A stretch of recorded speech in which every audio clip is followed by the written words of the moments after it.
नमस्कार। आज हम अपना पहला चैप्टर पढ़ेंगे। कुछ बेसिक बातें आपको बताऊंगा। मैंने इसका नाम रखा है चार्ट। एक चार्ट की तरह आपको समझाते हैं। आइए सीखते हैं। मैंने लिखा ए बी सी और डी। इसको कहा जाता है लेटर। ये 26 लेटर्स होते हैं। इन 26 लेटर्स को कहते हैं अल्फाबेट। एक शब्द और होता है जिसे हम कहते हैं अल्फाबेट्स, और अल्फाबेट्स को कहा जाता है लैंग्वेजेस। लेटर बोलोगे यानी स्पीक तो दो तरह के हो जाएंगे। एक हो जाएंगे वोवेल्स, एक हो जाएंगे कॉन्सोनेंट। वोवेल्स होते हैं आपके 5, कॉन्सोनेंट होते हैं 21। जैसे कि आप देख रहे हो, ये होते हैं 21। इसमें 2 होते हैं सेमी वोवेल्स,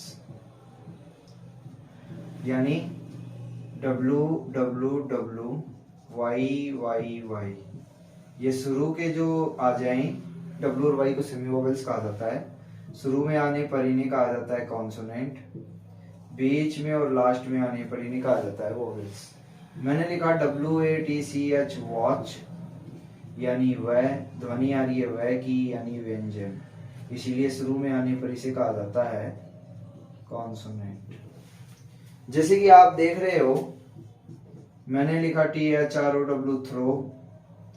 ध्वनि आई लास्ट में स्वर की, इसीलिए लास्ट में आने पर इसे कहा जाता है वोवेल्स।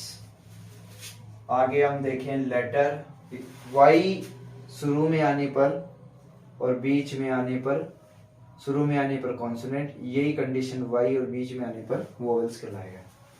लेटर अगर आप लिखते हो तो 2 तरह के होते हैं। एक होता है कैपिटल लेटर, एक होता है स्मॉल लेटर्स। अगर आप लिखोगे जब तो कैपिटल लेटर और स्मॉल लेटर, इसको कहेंगे बड़ी एबीसीडी और एक छोटी एबीसीडी। तो लेटर 2 तरह के हो जाएंगे। ये था लेटर्स के ऊपर। अब हम आ जाते हैं लेटर्स। लेटर्स 2-3 लेटर्स मिलके क्या बना देते हैं, वर्ड्स। और 2-3 वर्ड्स से मिलकर बनते हैं 3 चीजें, जैसे फ्रेज, क्लोज और सेंटेंस।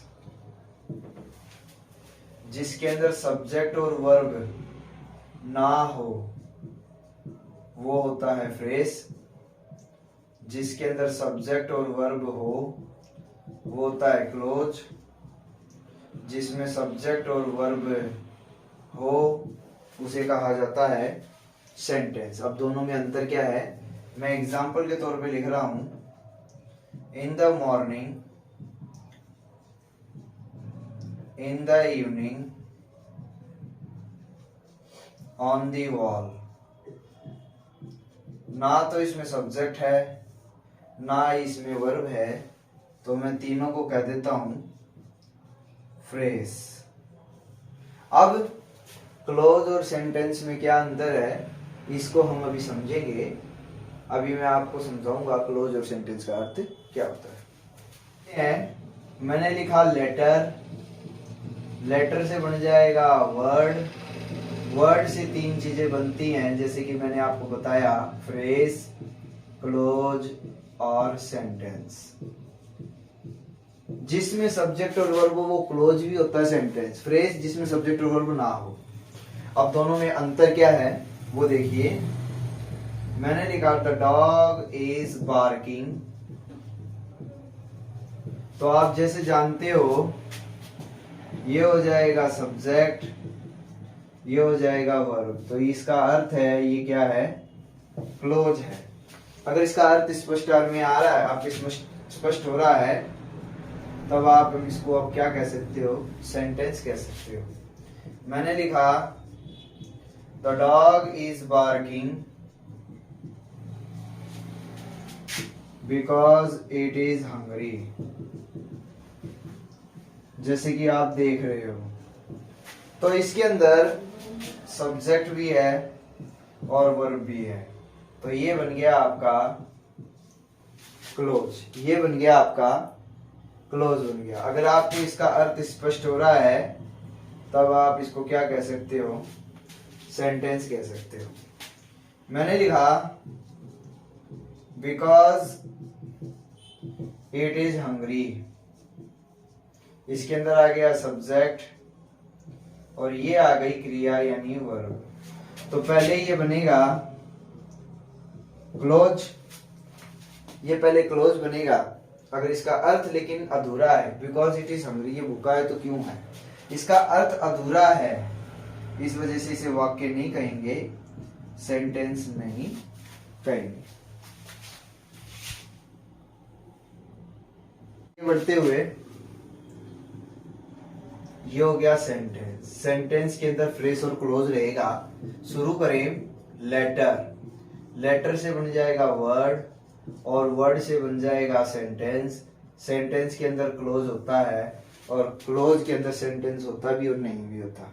तो क्लोज और सेंटेंस, इसके अंदर क्लोज और फ्रेज आपको इसी के अंदर मिल जाएंगे। जैसे मैं एक वाक्य लिखता हूं, Ram is a very intelligent boy in the class, जैसे कि मैंने यहां पर लिखा है। तो इसके अंदर आपका ये हो गया सब्जेक्ट, ये हो गई वर्ब। तो इसके अंदर सब्जेक्ट और वर्ब होने के कारण ये बन गया क्लोज। निश्चित तौर पे अगर सब्जेक्ट और वर्ब है तो निश्चित तौर पे वो क्लोज है। इसका अर्थ अगर आपको स्पष्ट हो रहा है तब हम इसको क्या कह देंगे, सेंटेंस। जैसे कि परिवार के अंदर आप देखते हो, फादर होते हैं वो आपकी फीस पे करते हैं, मदर आपको खाना बना के देती है, घर में जो सिस्टर होती है वो घर के कार्यों में अपनी माता की मदद करती है, फादर की हेल्प के लिए ब्रदर होता है, छोटे छोटे बच्चों को ग्रैंडफादर और ग्रैंड मदर संभालते हैं, सबका काम अलग अलग है। तो इसको हम क्या कह देते हैं, फैमिली कहते हैं। इसी तरह वाक्य के अंदर एक एक शब्द का अलग अलग कार्य होता है, इसी हिसाब से उसको बांट दिया जाता है।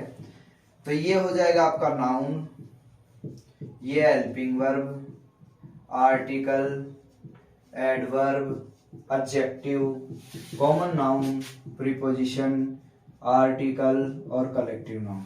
सभी शब्दों का अलग अलग कार्य होता है और इसके हिसाब से बांट दिया जाता है। उसको कह दिया जाता है पार्ट्स ऑफ स्पीच। पहले 8 थे, आजकल 9 हो गए।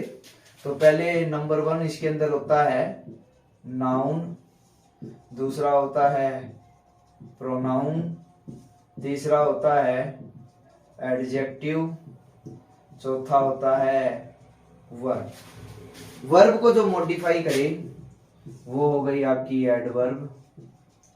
एडवर्ब वर्ब की भी क्वालिटी बताता है, एडजेक्टिव और खुद की भी, हम आगे चैप्टर में पढ़ेंगे।